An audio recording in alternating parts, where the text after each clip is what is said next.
Today, we return to Paris.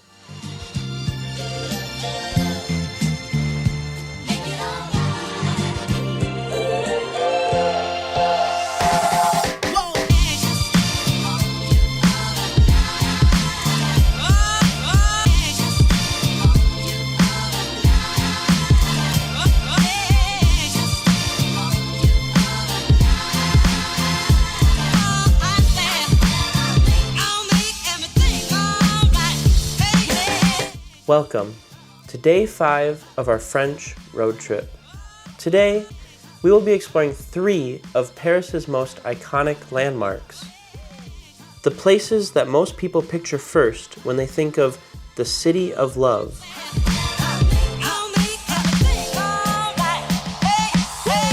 Namely, these are the Cathedral Notre Dame de Paris, or Our Lady of Paris, la Tour Eiffel, or the Eiffel Tower, and the Arc de Triomphe, or the Arc of Triumph. We've now officially come full circle, completing our northern France road trip. From the grandeur of the Loire Valley, where we explored Chambord, Blois, and Chenonceau, to Brittany and the fortified city of Saint-Malo, and onward to Normandy, with its poignant D-Day memorials, charming bayou, and the unforgettable Mont Saint-Michel. After a cozy night at Château de Dameny, we find ourselves back in Île-de-France, or the island of France, the region that holds France's capital, Paris. If you'd like to learn more about these destinations, feel free to click the links below. One might think that driving for a week in France with various settings would be enough to prepare you for a larger city. Boy, were we wrong. Of the 3.5 to 4 hour drive, I think half of it was spent navigating the city itself, illustrating how large Paris truly is. And of course, due to its immense traffic. Learning how to navigate the giant roundabouts with more than a few exits, lanes without lines, and stoplights within the roundabout itself was definitely a trick as well. Our first stop was also where we would be staying for the first 2 nights, Belleville. Welcome to Belleville. A bohemian, multicultural neighborhood in northeast Paris spanning parts of the 19th and 20th arrondissement. You ask what an arrondissement is? Paris is split into 20 numbered arrondissements, or administrative districts, which are arranged in a clockwise spiral pattern from the center, similar to a snail shell. Essentially, an arrondissement is a subdivision of Paris. Belleville is a vibrant, multicultural neighborhood, known for its rich history, lively street art, and diverse culinary scene, including a significant Asian and Northern African presence. Located on a hill, visitors can enjoy stunning city views from Arc de Belleville or near the local metro station near our Airbnb. The neighborhood retains a distinct, unpretentious character, blending its past as a working-class village with its present as a trendy, artistic hub. What to explore here? There is a multitude of street art, especially on Rue Denouet and Place Fréhel, a living urban gallery with ever-changing murals. Panoramic views from Arc de Belleville, the highest park in Paris at 108 meters, with terraced gardens, a waterfall, a small vineyard, and the hidden Maison de l'Air Museum.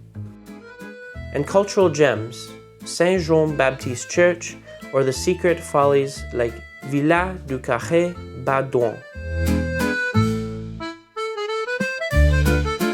As mentioned, we spent a couple of nights in the neighborhood of Belleville, staying in a multi-level Airbnb with multiple bedrooms, bathrooms, and a kitchen. It was great for the price. Belleville itself has its pros and cons. On the plus side, it's off the beaten path, filled with street art, diverse ethnic cuisines, and an authentic local vibe that's far less touristy. The people were kind, and I even enjoyed the best croque monsieur I've ever had here. On the downside, it's about 30 minutes by metro from central Paris. With this, it can also feel a little rough around the edges, with a notable example being when someone decided to make the front door of our Airbnb their bed for the second night. Lastly, you'll definitely want to know some basic French, which you should anyway, since English isn't as common in restaurants.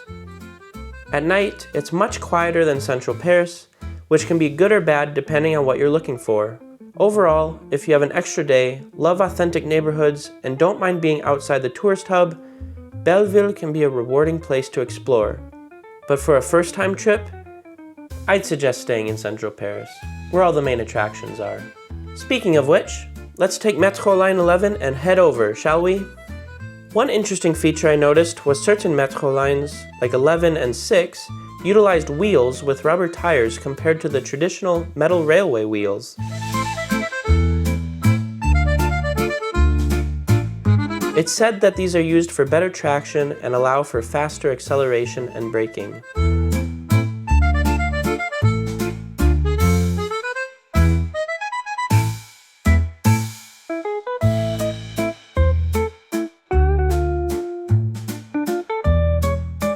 Entering the heart of Paris, our first notable site that we passed was the Hôtel de Ville, or Paris's main city hall. A grand example of French Renaissance architecture located in the 4th arrondissement. It has served as the city's administrative center since the 14th century, though the current building was largely a reconstruction following its destruction by fire during the 1871 Paris Commune. The exterior is adorned with statues, and the interior features opulent reception rooms and artwork. Now, you may notice some extra exterior decorations. We had the privilege, or drawback, of visiting Paris a few months prior to the 2024 Summer Olympics. This meant that more events were happening along with one-of-a-kind special editions. However, it also meant that many famous landmarks were closed due to preparations and various stadium seating. Perhaps the most infamous disappointment for us and other tourists will be noted later in this video. Our first stop, which was also the stop I'd been looking forward to for as long as I can remember, perhaps due to this Disney film growing up, is Notre Dame de Paris. Notre Dame de Paris, or Our Lady of Paris, and yes, it is Notre Dame, not Notre Dame. Je ne plains le bot. Construction began in 1163 and spanned over 2 centuries, completed in 1345. It has witnessed coronations, revolutions, restorations, and now stands as a symbol of resilience.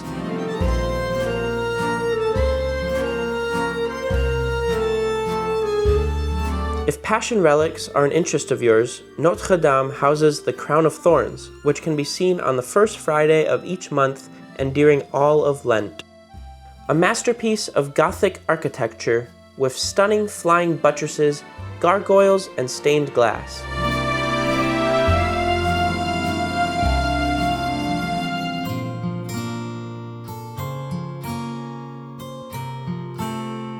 Of course, I would be remiss if I didn't mention the devastating 2019 fire that destroyed a majority of the cathedral's roof, and of course, its famous spire.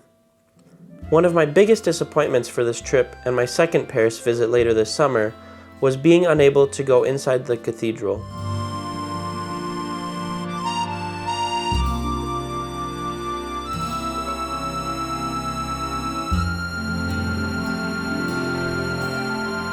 Which reopened just a few short months later.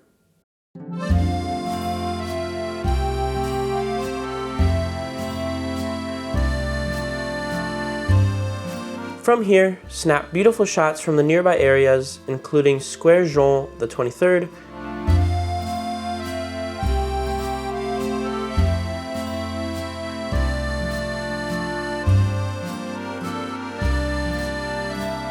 or cruise the Seine for postcard views.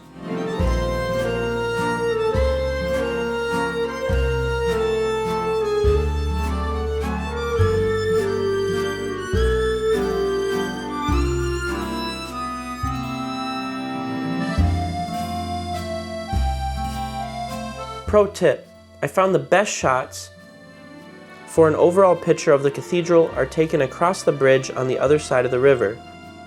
One may also visit the archaeological crypt beneath the square for hidden Parisian layers.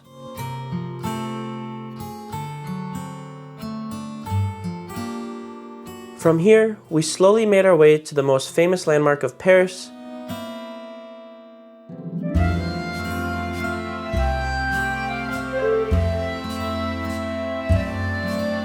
and possibly the world. La Tour Eiffel, or the Eiffel Tower, completed in 1889 as the grand entrance and centerpiece of the World's Fair and for the centennial celebration of the French Revolution. Designed by Gustave Eiffel, it held the title as the world's tallest structure until 1929. The tower stands at 300 meters tall, or 1,083 feet, and with the antenna, the total height is 330 meters, about the same height as an 81-story building. Made of 18,038 metal parts and joined by 2.5 million rivets, the Eiffel Tower weighs 10,100 tons. Initially designed as a temporary structure, the tower's secondary purpose of being a radio and TV antenna helped preserve it over time. The Eiffel Tower is the most visited paid monument globally, with nearly 7 million visitors a year. Now, you may have remembered my hint of, perhaps the most infamous disappointment for us and other tourists will be noted later in this video.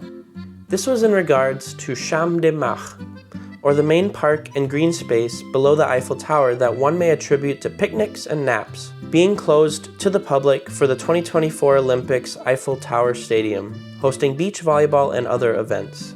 Only a tiny section of green space was left open for the public, which as you can see, was completely overrun with tourists. Looking towards the optimistic side, we were still able to enjoy beautiful sunset views from the top. A pro tip, buy tickets in advance, especially if you want to go all the way to the summit and to skip long lines, especially during peak season. With this, be prepared to go through security. Not many people realize until visiting that the tower is completely surrounded by a tall glass border, which was built between 2017 and 2018 to enhance security. Time to head up!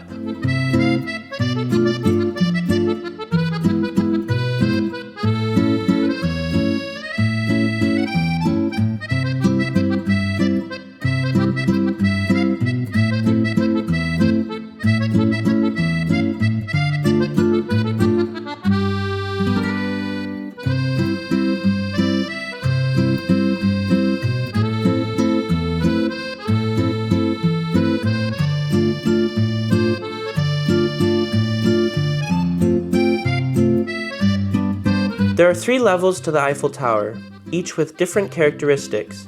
The first level is of course the largest and is home to the Madame Prassier restaurant. Most visitors will venture to the 2nd and 3rd floors, with the 3rd floor being the summit.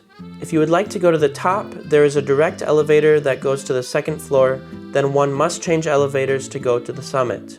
If you would like some exercise, there is also an option to walk 674 steps up to the 2nd floor. However, you will still need to take an elevator to the summit.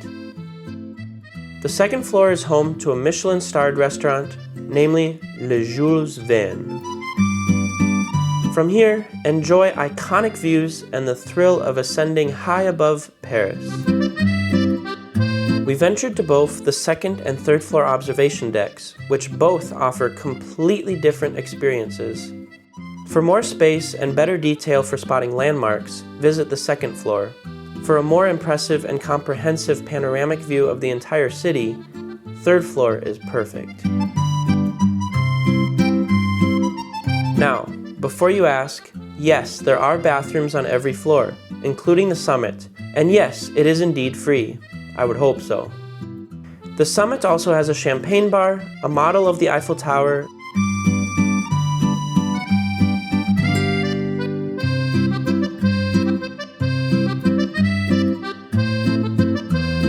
and a recreation of Gustave Eiffel's private apartment, depicting a historical display inside of Thomas Edison, the famous American inventor, visiting the tower. Now, enjoy some beautiful views.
Visit at dusk for romantic sunsets and nightly sparkle shows, which start at nightfall and return for 5 minutes on the hour, every hour until closing time.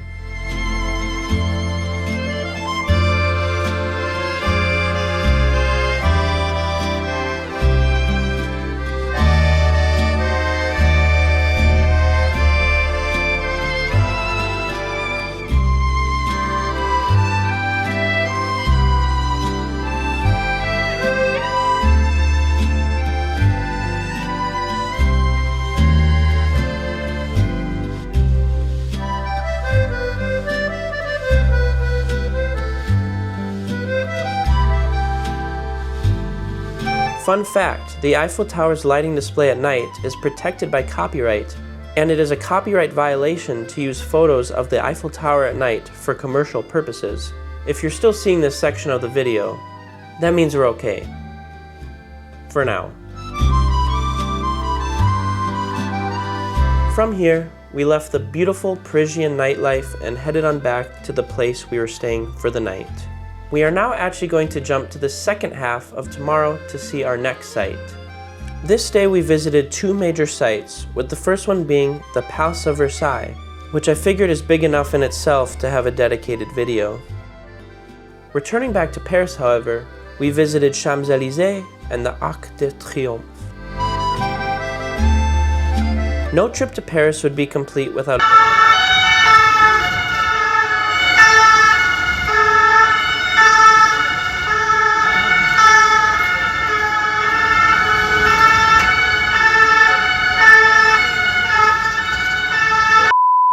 a stroll down the famous Champs-Élysées. Often called the most beautiful avenue in the world.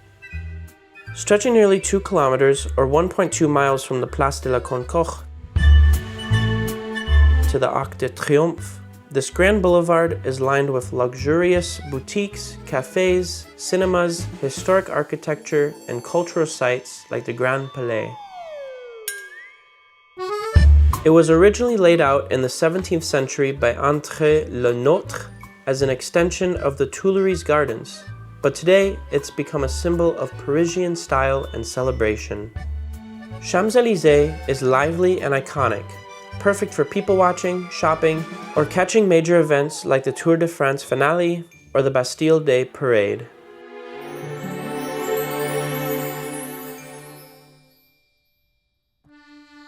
Some cons involve it sometimes feeling overcrowded, commercialized,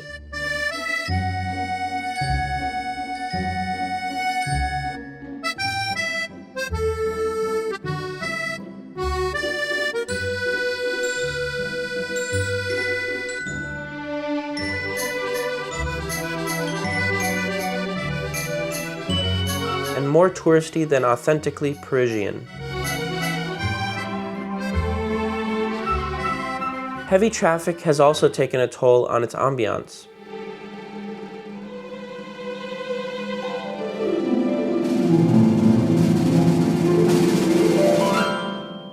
Along the walk, stop at Galeries Lafayette Champs-Élysées.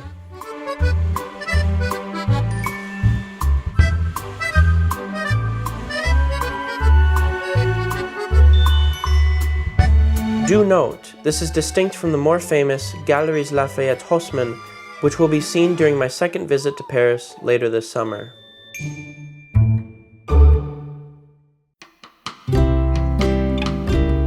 Don't miss the view walking toward the Arc de Triomphe at sunset. It's one of the most iconic Paris moments you can experience. Finally, the Arc de Triomphe, or Arc of Triumph. Commissioned by Napoleon in 1806 to celebrate France's military triumphs, more specifically after the victory of Austerlitz, and completed in 1836 under King Louis Philippe.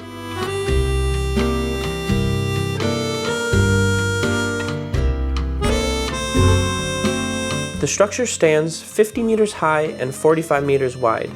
That is about 164 feet high by 148 feet wide. Crowned by 4 large structures depicting key moments in French history. La Marseillaise, the Triumph of 1810, the Resistance of 1814, and the Peace of 1815, and bearing the names of 158 battles and generals.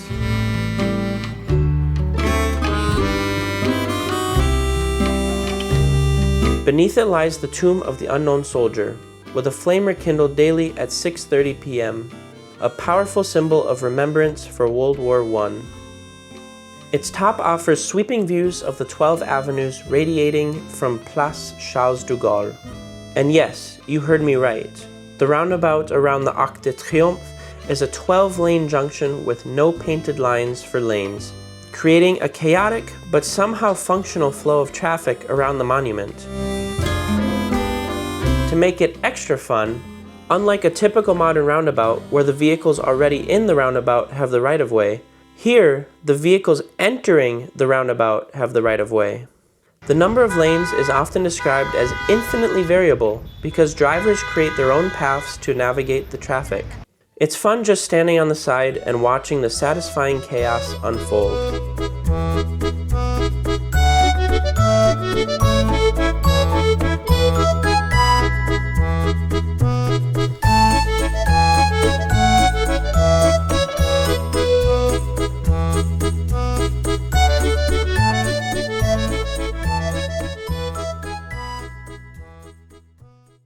From the top, one gets arguably the best view of Champs-Élysées and Paris with the Eiffel Tower in frame.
Pro tip, please don't try to get to the Arc by crossing the street as we saw happen a few times.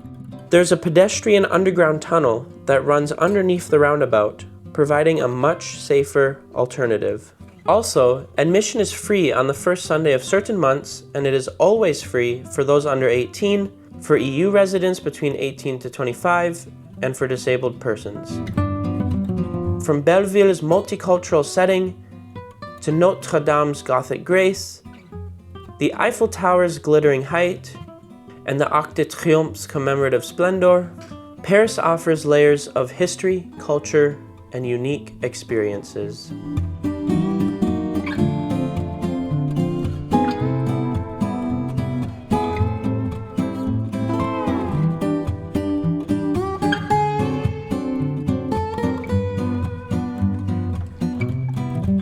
I hope you enjoyed this video and exploring part 1 of Paris. Tomorrow, we will venture a little ways outside of the city and visit France's most iconic palace, namely the Palace of Versailles. After this, we will return for part 2 of our Paris visit. If you'd like to stay up to date with this France road trip series, feel free to hit that subscribe button, and of course, a like is always appreciated. See you soon. À bientôt.